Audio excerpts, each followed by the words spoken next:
Donc on va travailler avec la résine cristal. C'est le seul produit qui va vous permettre de réaliser cet effet.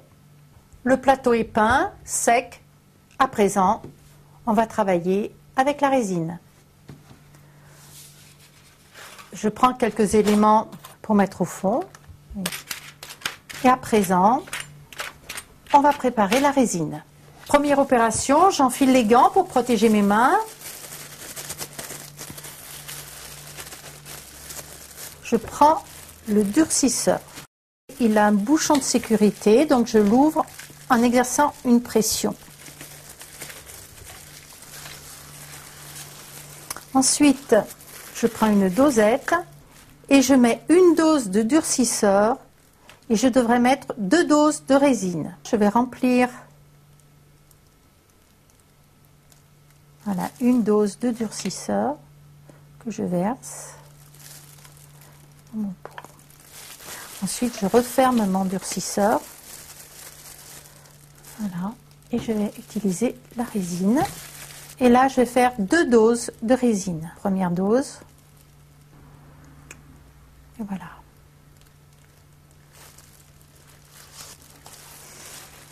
À présent, je prends le mélangeur et je remue les 2 composants sans battre le produit pour pas créer des bulles. Il ne faut jamais préparer l'ensemble de la résine en une seule fois. Pourquoi? Parce que la réaction chimique va être violente et en fait le produit va chauffer et votre résine va jaunir parce qu'elle aura trop chauffé. Donc vous voyez, le maximum de produits à préparer, c'est cette quantité-là.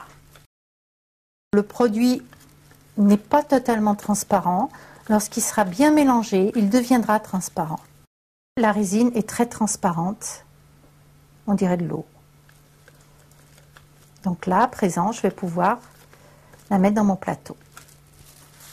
Je prends donc le plateau et je vais verser la résine au centre du plateau.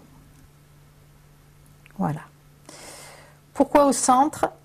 Pour ne pas mettre de la résine sur les rebords du plateau. Je risque de faire des coulures sur les bords du plateau, ce n'est pas nécessaire.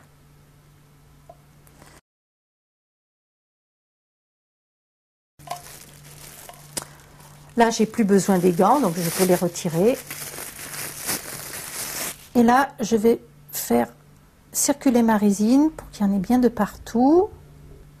Si j'en veux davantage, je peux refaire de nouveau une préparation, mais là, ça me suffit. J'ai juste voilà la clé que je peux bouger comme ceci. Je compose.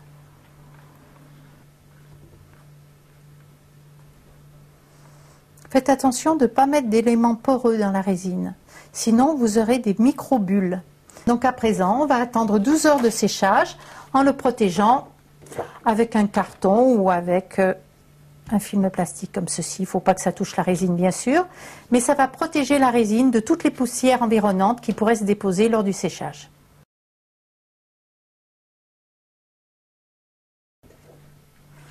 La résine doit être sèche, effectivement. Impeccable. Tous mes éléments sont fixés dans l'espace.